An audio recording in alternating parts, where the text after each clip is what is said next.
Hello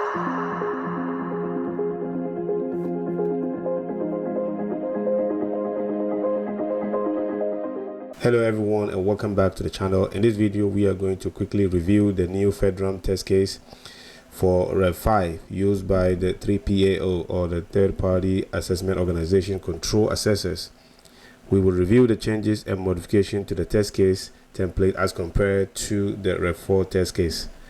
Be sure to smash the like button and comment on this video.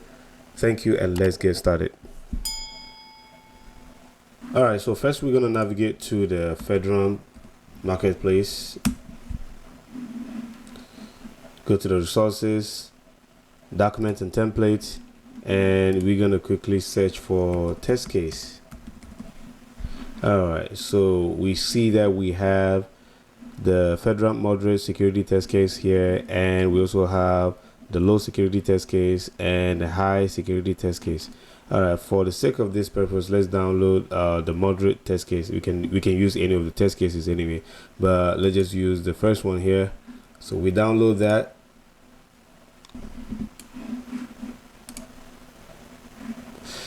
Okay, so now we see that we have the new test cases for the moderate system downloaded.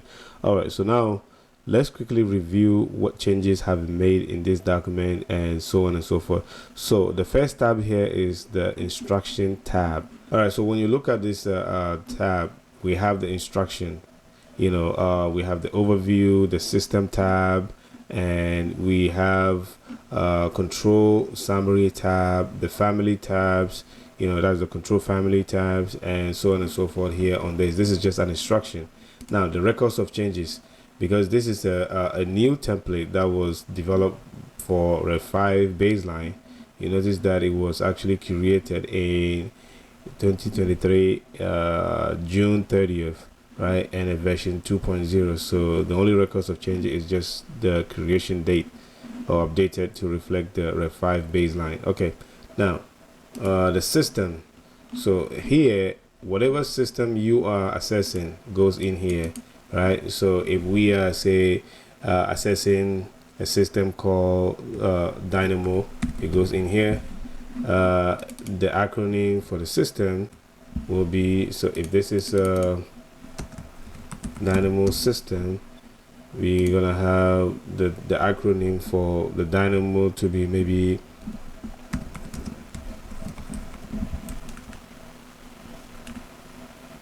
DNY, and the cloud service provider. So if this system belongs to say AWS goes in here, and the assessment organization, whoever is going to be the assessor, if the assessment organization is say Amotech Solutions, it goes in here, right? That's the 3PAO.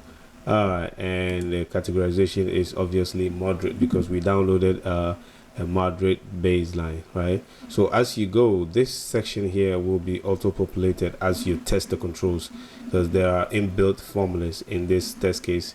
So whatever we test, the assessment results will be captured here. So the ones that are satisfied, the ones that are other than satisfied, and so on and so forth will be captured as you document the result. Alright, so now the control summary. Now these are all the controls that will be tested for a moderate system. So by the way, to see the amount of controls to be tested for a moderate FedRAMP system is around 323, right? 323 controls for a moderate FedRAMP system. That is the total controls to be tested.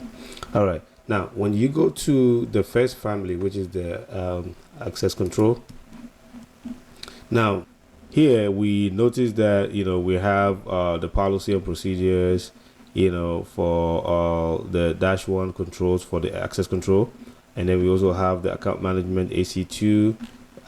We have, when you keep going down, we're gonna have the rest of the control, the access enforcement, information flow as AC4, and so on and so forth, right? Now what you need to notice is that on the tab here we have control ID, obviously lists the control ID, and then assessment procedure. Each of the determine if has a procedure number. This is it here, right? Now, the assessment objective here is determine if, for instance, for the dash one control for this assessment procedure is determine if an access control policy is developed, documented, and disseminated to organization defined personnel or role. Now, this is the assessment objective. So here, when you move forward, we have another column here that says assessment parameter.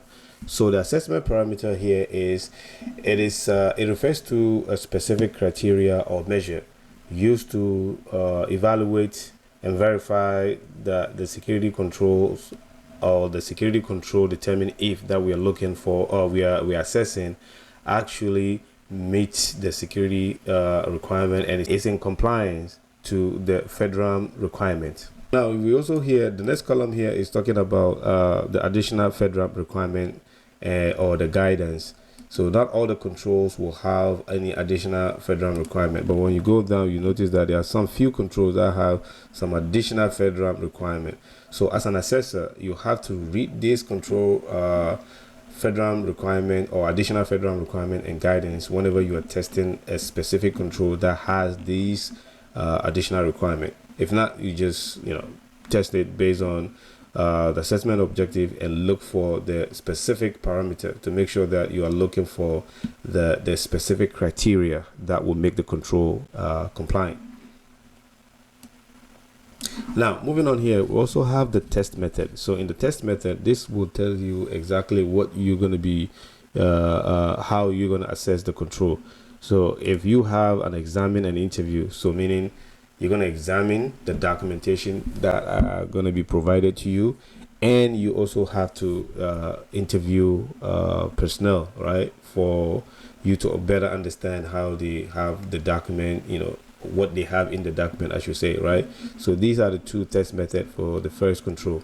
Now, the observation part is where you actually write your observation, so whatever you observe based on your review of the control requirement, and the implementation statement and the evidences provided, or the policy and procedures as well. Remember, when you're testing the control, you first read the requirement of the control, then you compare that with the implementation statement, and that is the implementation statement in the SSP and the policy and procedure documentation, and you look out for the evidence that supports the implementation statement or whatever policy statement they have documented. Now, based on that, whatever you observe, your result will go in here. All right. Now, the evidence, whatever evidence you use, so if you use an SSP, the SSP goes in here. Right, if you use any other policy and procedure, it goes in here as well. So these are how you capture that. And then if there is any other evidence that was provided to you, let's say screenshot of something, right, that will also go in there. So you capture the evidences in this column.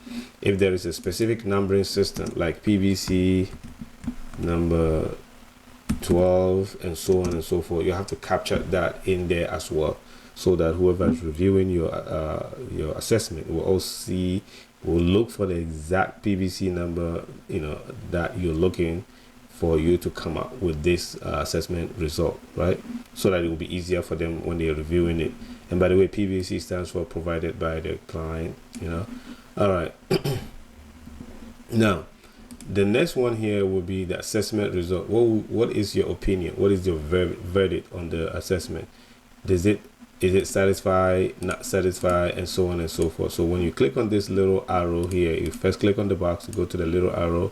If it is satisfied, you choose satisfied. If it is not other than satisfied, you choose that. If this control is not applicable, you choose it as well. Now, here we have the identify risk. If the control is not satisfied, and other than satisfied, then what are the risks involved when these controls are not satisfied? You determine the risk, and then you write the risks here, the likelihood.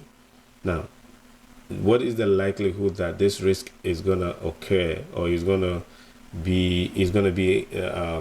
cause some undesirable impact on the system? So here, if the likelihood is say low, if that happens, what will be the impact if it should happen? What will be the impact? Let's say the likelihood is low, but the impact, if that happens, is probably going to be a moderate. Now you notice how the risk exposure will automatically be calculated for you, right? So so this 2 column here is actually subjective. This is based on your experience, right? So whatever, if whatever control fail, you look at the, now you have to examine or you have to kind of come up with the likelihood of that. What is the likelihood of that something bad is going to happen, something undesirable is going to happen as a result of the control failure. So the likelihood here is, you determine if it is a low, high, or moderate likelihood. You select that, and then the impact level as well, high, moderate, or low. And by default, the risk exposure level will be calculated for you. Now, the recommendation for mitigation as an assessor, when you test a control and the control fail, you should be able to give a recommendation what needs to be done for the control to be in compliance, or for the control to pass or to be satisfied, right? You have to bring your assessor knowledge here for you to provide recommendation for mitigation. If you're in doubt, you can always ask. And then there's SSP implementation differential. Right, so the SSP implementation differential here is whenever you're looking at the implementation statement and there is any discrepancy between the implementation statement, for instance, in SSP, and the statement they have or the policy documentation they have, then there will be a differential in the implementation statement. For instance, the implementation statement is saying that the password characters should be 15 in length, but when you look at the policy statement, it's saying that the password should be 12, right? So these documentations are not in sync. So that is kind of a little bit of a differential that you might point out to the client, and so on and so forth. Now, if you notice, this template did not capture the difference here is it didn't capture who is assessing the control, the initial or the name of the assessor, and also the previous assessment report. So this template kind of cut a whole lot of columns that was in the Rev 4, as I'm going to show you right now. As you can see, this is the Rev 4 template, right? So let's go to the AC. So the AC control here, you notice how this template has been designed differently. The Rev 5 actually, the Rev 5 that we saw has been designed differently from this one here. Here we have the interview, the test, in a separate column, and so on and so forth, right? The observation and evidence, your observation and the evidence all goes into the same box, right? But in Rev 5, you notice that the evidence and observations are in a separate column, in a separate box, right? Implementation status, if it is implemented or not. This one, they did away with that. Then the results here, other than satisfied or satisfied and not applicable, right? So they added that. Identify risk, the likelihood, the impact, the risk exposure. These were all left in the risk statement. That was they took that out, because they only left the risk exposure. In my opinion, I think they're the same. So the risk exposure, the identifier risk and the risk statement, they are pretty much the same. So they left the identifier risk and risk statement, they took it away, and they have the recommendation for mitigation as the same. It's still in Rev 5. The SSP implementation statement differential is still in Rev 5, but the assessor POC, whoever is assessing this control, is not in Rev 5. They took it away. And the prior assessment result. So the prior assessment results here is when you're doing a assessment, what is the result of this control for the last year or the previous year assessment? They took away this column as well. And here, the last one here is prior risk exposure level. That one for the prior assessment as well. They took those away. So it is they actually kind of streamline the new test cases. I think I like the new test cases better. The Rev 5, I like it better the way it is. It took away some redundancy, especially this one is the biggest one. The risk statement, and the identify risk, right? So now it is only the identify risk that is left in the Rev 5. All right, that's it for this quick video to review the new FedRAMP Rev 5 test cases as opposed to the Rev 4 for control assessment. All right, I'll see you in the next video. Thank you.